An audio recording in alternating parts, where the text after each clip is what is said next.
Hello everyone, Ram net JRF channel में आपका स्वागत है। आप सब कैसे हो? उम्मीद करती हूँ आप सब अच्छे होंगे और अपनी पढ़ाई अच्छी तरीके से कर रहे होंगे।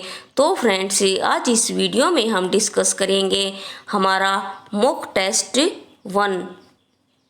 तो जो भी स्टूडेंट्स TGT PGT हिंदी से एग्ज़ाम दे रहे हैं तो उनके लिए ये मॉक टेस्ट मोस्ट इम्पोर्टेंट है और ये मॉक टेस्ट आपको डेली मिलेंगे और इस मॉक टेस्ट में 100 क्वेश्चंस होंगे और ये ऑल सिलेबस से होंगे, जिससे आपको बहुत ही ज़्यादा हेल्प मिलेगी। तो फ्रेंड्स, आप अपने साथ एक नोटबुक रख लें और जिसमें आप लगाते जाएं कि आपके कितने क्वेश्चन सही हुए और मुझे कमेंट बॉक्स में कमेंट करके बताएं आपके 100 में से कितने क्वेश्चन सही हुए, जिससे मुझे ये पता चलेगा कि आपकी तैयारी कितनी है और आप कितनी अच्छी तरीके से ये मॉक टेस्ट कर रहे हो। तो आइए देखते हैं हमारा पहला क्वेश्चन क्या है। तो फ्रेंड्स, अभी तक आपने इस चैनल को सब्सक्राइब नहीं किया है तो आप इसे सब्सक्राइब करें और साथ ही बनी बेल आइकन को प्रेस कर दें, जिससे आपको सभी वीडियोस की नोटिफिकेशन टाइम टू टाइम मिलती रहें।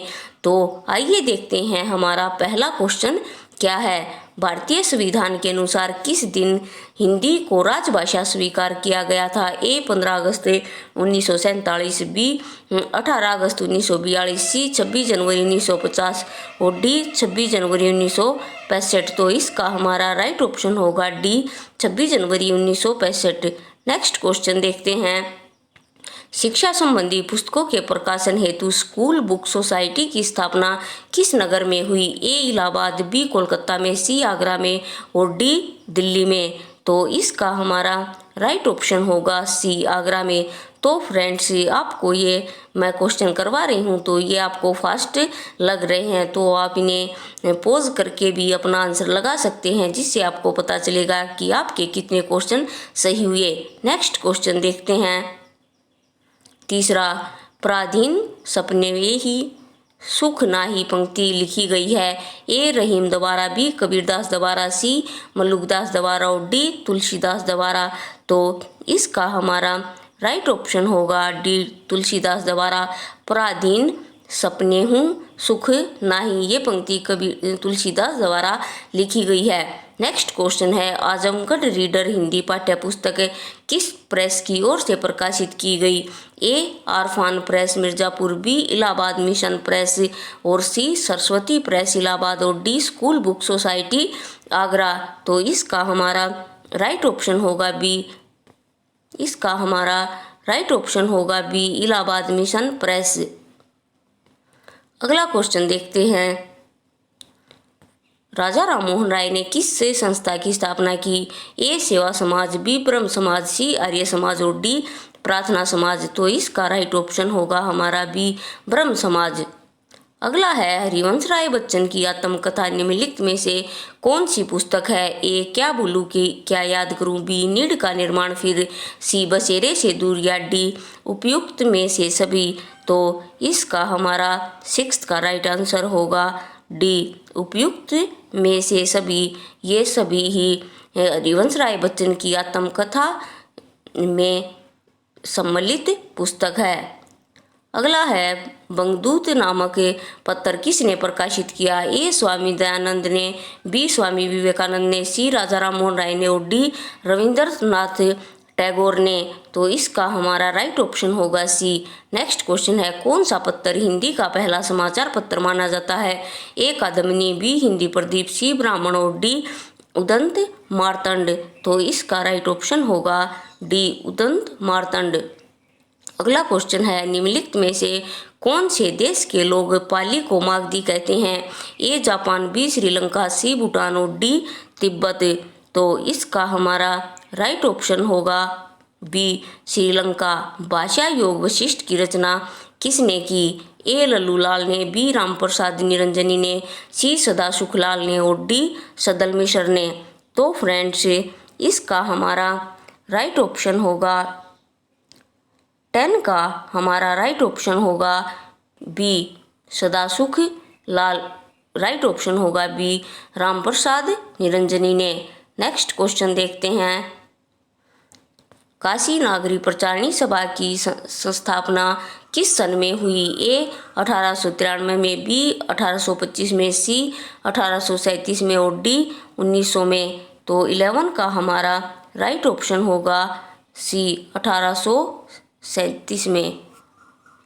अगला क्वेश्चन देखते हैं। हिंदी, हिंदू और हिंदुस्तान शब्द निम्नलिखित में से कौन सी भाषा के हैं? ए हिंदवी, बी संस्कृत, सी फारसी और डी उर्दू। तो इसका हमारा राइट ऑप्शन होगा सी फारसी। अगला है ब्राह्मण पत्रिका के संपादक थे?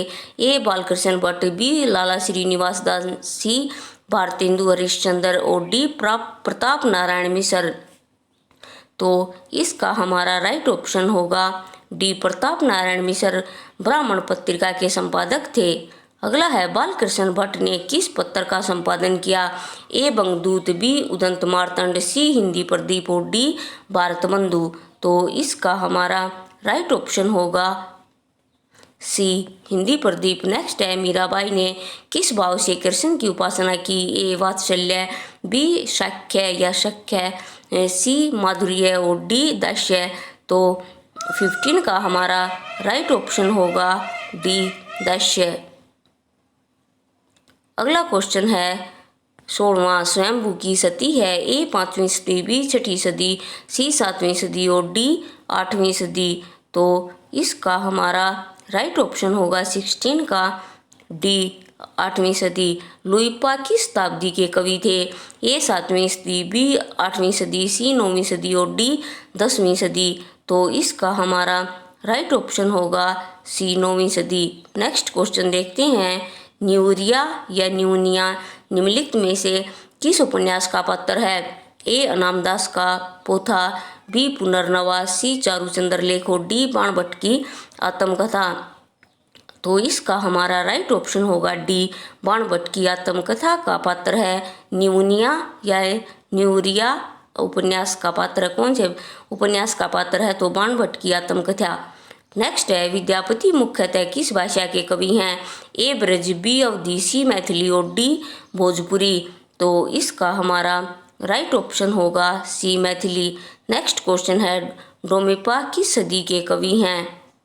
ए 6ठी सदी, बी 7वीं सदी, सी 8वीं सदी और डी 9वीं सदी। तो 20वें का हमारा राइट ऑप्शन होगा डी 9वीं सदी। नेक्स्ट क्वेश्चन है निम्नलिखित में से कौन से मुख्यतः कृषक जीवन के रचनाकार हैं? ए राजेंद्र यादव, बी नागार्जुन, सी यशपाल और डी प्रेमचंद। तो इसका हमारा राइट ऑप्शन होगा डी। नेक्स्ट क्वेश्चन है देवसेन का समय है? ए 8वीं सदी, बी 12वीं सदी, सी 10वीं सदी और डी 9वीं सदी। तो इसका हमारा राइट ऑप्शन होगा सी 10वीं सदी। हेमचंद्र कौन सी सदी के थे? ए 10वीं सदी, बी 12वीं सदी, सी 13वीं सदी और डी 9वीं सदी।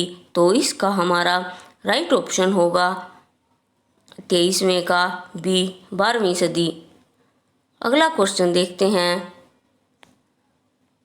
सिंदूर की होली नाटक निम्नलिखित में से किस नाटककार की रचना थी? ए लक्ष्मी नारायण मिश्र, बी प्रताप नारायण मिश्र, सी विषम साहनी और डी धर्मवीर भारती। तो इसका हमारा राइट ऑप्शन होगा ए लक्ष्मी नारायण मिश्र सिंदूर की होली नाटक के नाटककार है। अगला क्वेश्चन है अब्दुल रहमान का समय है? ए 7वीं सदी, बी 9वीं सदी, सी 11वीं सदी और डी 13वीं सदी। तो जो अब्दुल रहमान है उनका समय है, इसका आंसर होगा सी 11वीं सदी। अगला है गुंडरिपा की सदी है? ए 6ठी सदी, बी 7वीं सदी, सी 8वीं सदी और डी 9वीं सदी। तो इसका हमारा 26 का राइट आंसर होगा डी 9वीं सदी। नेक्स्ट है भाषा विज्ञान ने निम्नलिखित में से कौन सी बोली को प्राकृत के भेद स्वीकार किया है? कूट के द्वारा चयन करें। तो इसमें कूट दिए गए हैं, आइए देखते हैं। पहला है पैसाची महाराष्ट्री, तीसरा मागधी, चौथा शोरसैनी और पांचवा अर्धमागधी। कूट देखते हैं। पहला है 3 और 4, बी 1 और 5, सी 3, 4 और 5 और डी उपयुक्त सभी। तो इसका हमारा राइट ऑप्शन होगा डी उपयुक्त सभी। पैसाची महाराष्ट्री, मागधी, शोरसैनी, अर्धमागधी। भाषा विज्ञान ने इन सभी बोलियों के बोलियों को प्राकृत के भेद के रूप में स्वीकार किया है। अगला है शौरसेनी प्राकृत निम्नलिखित में से कौन से क्षेत्र की भाषा है? ए मगध, बी अंग, सी मथुरा, डी उज्जैन। तो 28वें का हमारा राइट ऑप्शन होगा सी मथुरा। नेक्स्ट है लहंदा एवं पंजाबी भाषा को निम्नलिखित में से कौन से अपभ्रंश का प्रकार माना गया है? ए शौरसेनी अपभ्रंश, बी पैशाची अपभ्रंश, सी ब्राचर्ड अपभ्रंश और डी अर्धमागधी अपभ्रंश। तो 29 का हमारा राइट ऑप्शन होगा बी पैशाची अपभ्रंश। नेक्स्ट है जनता और श्रम के गीत गाने वाले कवि हैं? ए नागार्जुन, बी रामधारी सिंह दिनकर, सी मैथिलीशरण गुप्त और डी सुमित्रानंदन पंथ। तो इसका हमारा राइट ऑप्शन होगा ए नागार्जुन। नेक्स्ट है रीति मुक्त कविता है होती है? ए नियमों में बंधी हुई, बी स्वच्छंद व नियमों से मुक्त, सी घोर श्रृंगारी कविता और डी वीर रस की कविता। तो इसका हमारा राइट ऑप्शन होगा बी स्वच्छंद व नियमों से मुक्त कविता होती है। अगला है रीति सिद्ध कवि होते हैं? ए जिन्हें शास्त्रीय परिपाटी का ज्ञान हो, बी जिन्हें रीति का ज्ञान हो, सी जिन्हें काव्य शास्त्रीय लक्षण उदाहरणों का ज्ञान तो हो लेकिन उन्होंने कोई स्वतंत्र काव्य शास्त्रीय ग्रंथ की रचना नहीं की हो, और डी है जो काव्यांगों का विरोध करते हों। तो 32 का हमारा राइट ऑप्शन होगा सी रीति सिद्ध कवि वे होते हैं जिन्हें काव्य शास्त्रीय लक्षण उदाहरणों का ज्ञान तो होता है लेकिन उन्होंने कोई स्वतंत्र काव्य शास्त्रीय ग्रंथ की रचना नहीं की होती। नेक्स्ट है कल्पना की संहार शक्ति के साथ भाषा की समाज शक्ति जिस कविता में जितनी अधिक होगी उतना ही वह मुक्तक की रचना में सफल होगा। यह कथन आचार्य शुक्ल ने किस रीतिकालीन कवि का विवेचन करते हुए लिखा है? ए मतीराम, बी बिहारी, सी गणानंद और डी बोधा। तो इसका हमारा राइट ऑप्शन होगा बी। तो फ्रेंड्स ये शुक्ल जी के जो जहाँ भी आपको कथन मिलते हैं वे मोस्ट इम्पोर्टेंट होते हैं, तो इन्हें ध्यान रखना बहुत ही ज़रूरी है। अगला है रीतिकाल का आधार है? ए श्रृंगार, बी अलंकार, सी वीरता और डी राज प्रशस्ति। तो 34 का हमारा राइट ऑप्शन होगा डी राज प्रशस्ति।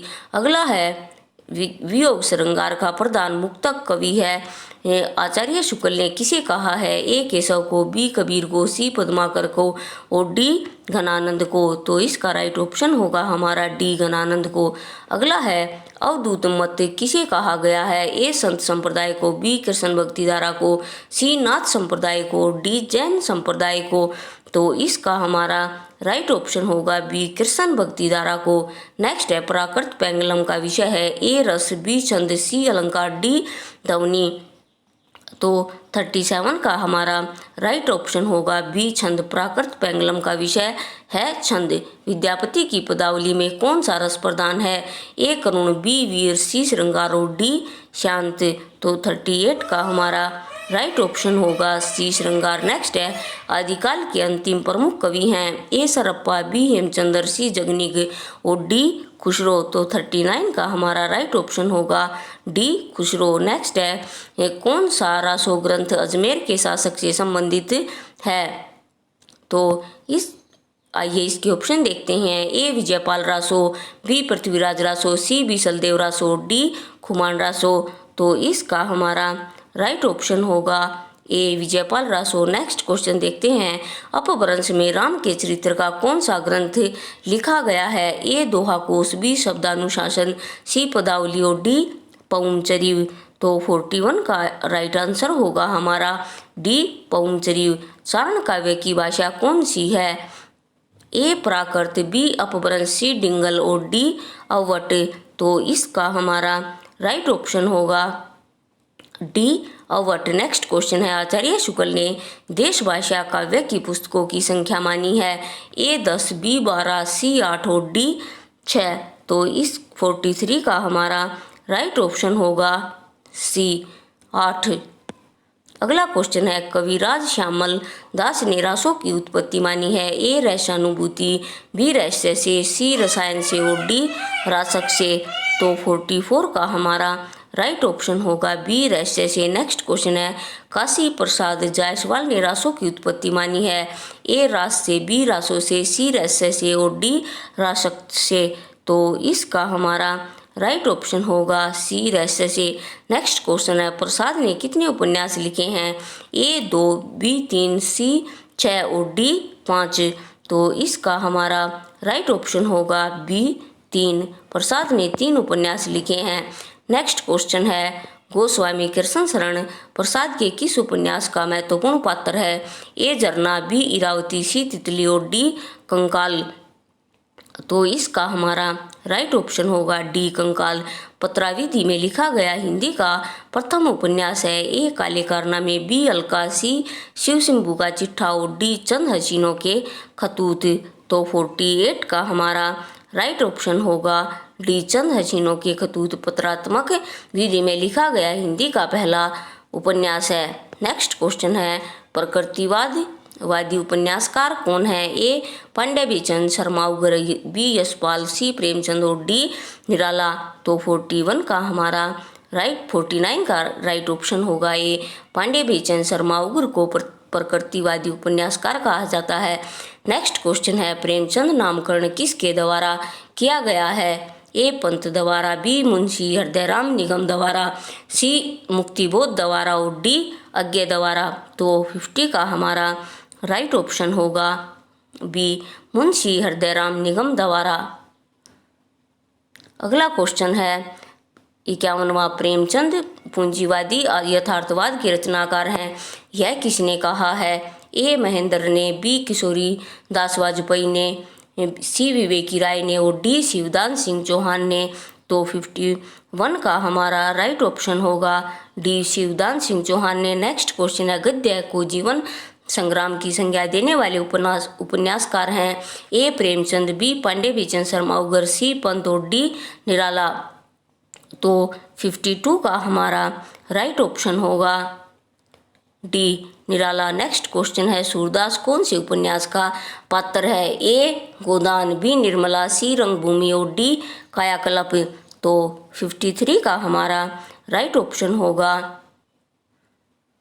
सी रंगभूमि। नेक्स्ट क्वेश्चन है, किस उपन्यास में पाप पुण्य की व्याख्या को आधार बनाया गया है? ए टेढ़े मेढ़े रास्ते, बी भूले बिसरे चित्र, सी चित्रलेखा और डी 3 वर्ष। तो इसका हमारा राइट ऑप्शन होगा सी चित्रलेखा। नेक्स्ट क्वेश्चन है, गांधीवादी दर्शन पर आधारित उपन्यास किसके हैं? ए प्रेमचंद, बी अज्ञे, सी मुक्तिबोध और डी सियाराम शरण गुप्त के। तो इसका हमारा राइट ऑप्शन होगा डी सियाराम शरण गुप्त जी के। अगला क्वेश्चन है, अंधायुग के विषय में कौन सा कथन गलत है? ए यह एक गीति नाट्य है, बी इसमें लेखक ने नया प्रयोग किया है, सी यह मोहन राकेश द्वारा लिखा गया है और डी इनमें से लेखक ने एकांकी की प्रवृत्ति का परित्याग किया है।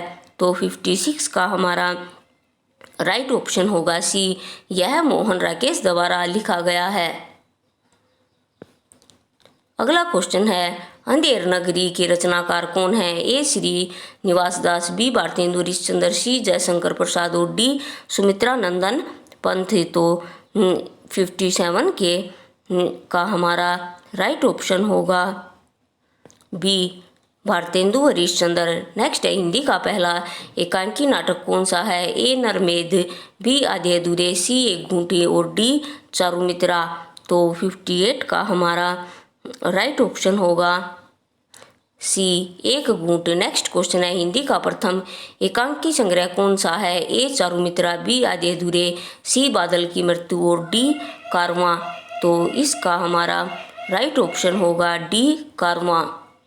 अगला क्वेश्चन है, निम्नलिखित में से कौन सा एकांकी डॉक्टर रामकुमार वर्मा ने नहीं लिखा? ए कारवां, बी रेशमी टाई, सी चारुमित्रा और डी सप्तकिरण। तो इसका हमारा राइट ऑप्शन होगा ए कारवां। नेक्स्ट क्वेश्चन है, जयशंकर प्रसाद की किस रचना में वैदिक यज्ञों की निर्दयी बलि प्रथा का वर्णन किया गया है? ए अजातशत्रु, बी ध्रुसा स्वामिनी, सी कृणालय और डी कामना। तो 61 का हमारा राइट ऑप्शन होगा सी कृणालय। नेक्स्ट क्वेश्चन है, नीचे दिए गए नाटकों में कौन सा गीति नाट्य नहीं है? ए रजत शेखर, बी दूर और पास, सी उन्मुक्त और डी मत्स्यगंधा।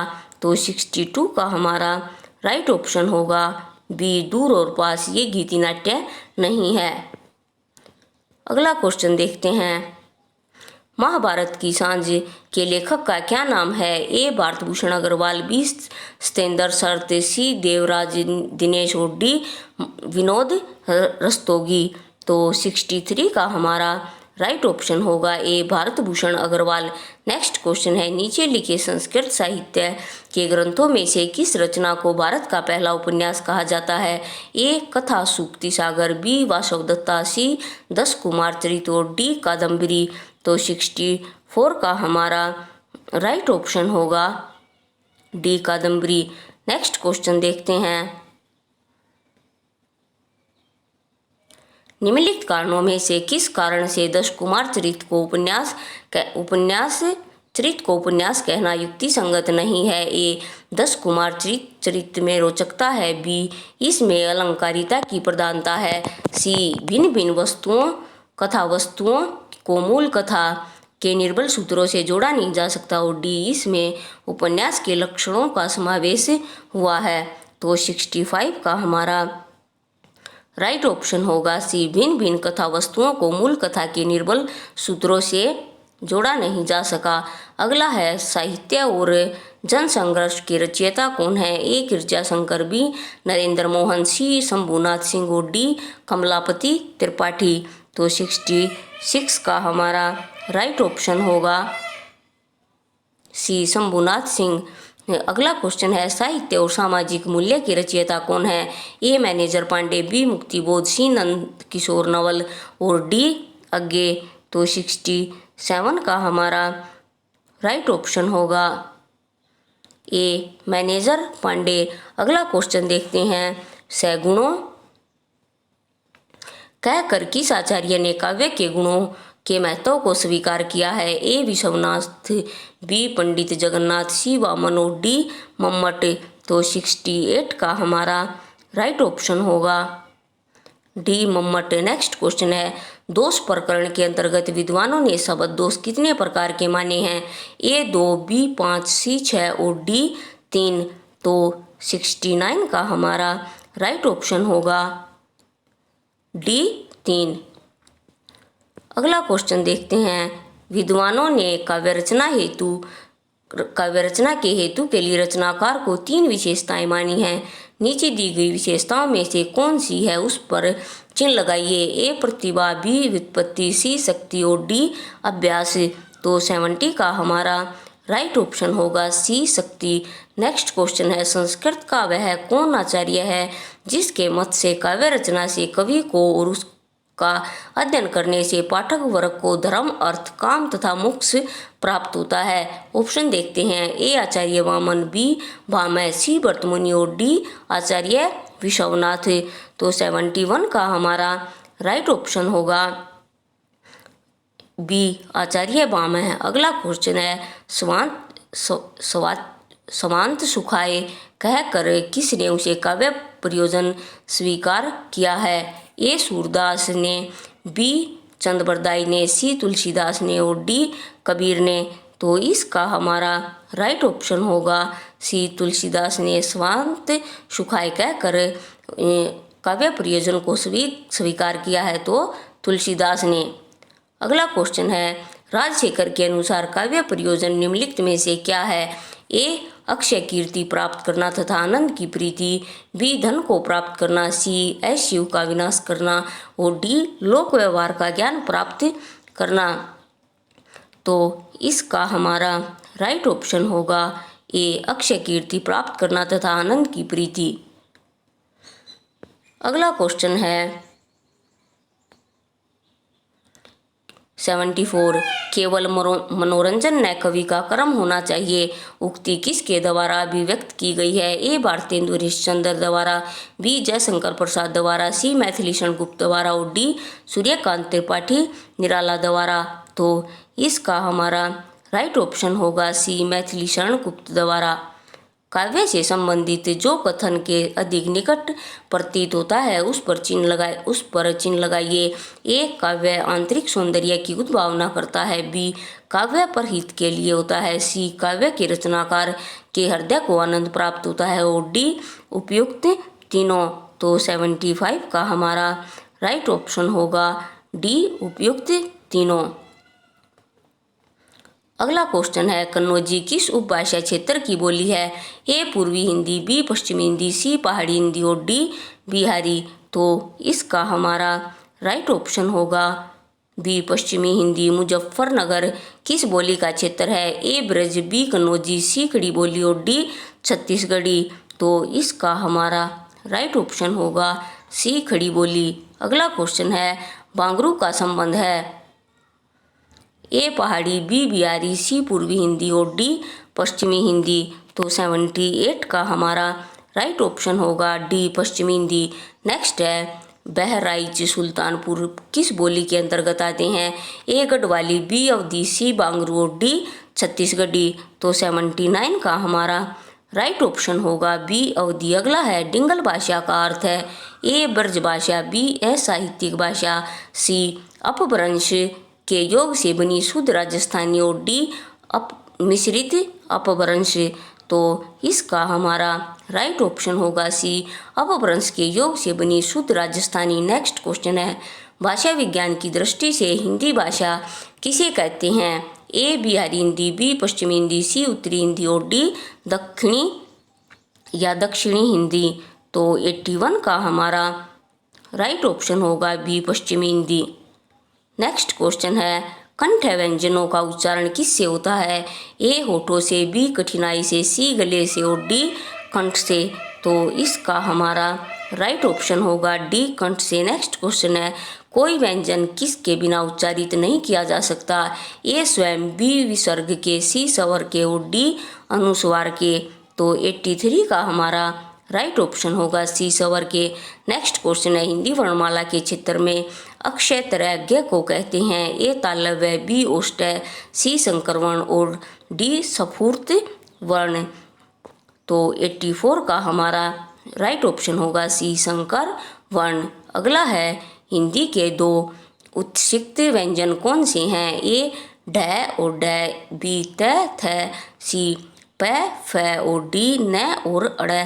तो इसका हमारा 85 का राइट आंसर होगा ए ड और ढ। अगला है लक्षणा में किसकी प्रधानता होती है? ए अन्यार्थ की, बी व्यंग्यार्थ की, सी वाच्यार्थ की और डी लक्ष्यार्थ की। तो इसका हमारा राइट ऑप्शन होगा सी वाच्यार्थ की। अगला क्वेश्चन है मानवीय गुणों में मानवीय गुणों का जब आरोपण किया जाता है तो ऑप्शन देखते हैं यथा संख्या अलंकार, बी मानवीकरण अलंकार, सी रूपक और डी विभावना। तो 87 का हमारा राइट ऑप्शन होगा बी मानवीकरण अलंकार। अगला है अप्रस्तुत का वर्णन कर प्रस्तुत का बोध कराए तो कौन सा अलंकार होगा? ए समासोक्ति, बी अन्योक्ति, सी विशेषोक्ति और डी अतिशोक्ति।